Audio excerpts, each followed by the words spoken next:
பழமையான ஒரு கிராமத்தில் பெரிய சிவன் கோயில் இருந்தது. அந்த கோயில் அன்னமலையார் சந்நிதி என அழைக்கப்பட்டது.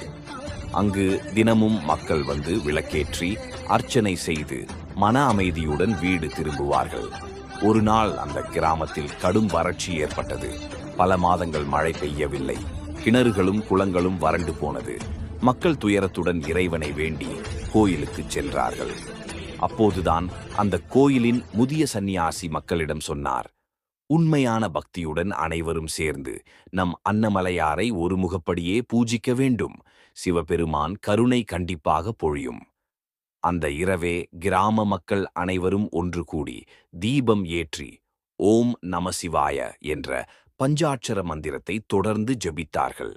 அதிசயம் என்னவென்றால், அந்த ஜெபம் முடிந்தவுடனே வானத்தில் மேகங்கள் திரண்டு பெரும் மழை பெய்தது. வறண்டிருந்த நிலம் பசுமையடைந்தது. அதன் பிறகு மக்கள் அந்த கோயிலை வாழ்வின் ஊற்று என்று அழைத்து தினமும் சிவபெருமானுக்கு நன்றி கூறி வழிபட்டார்கள்.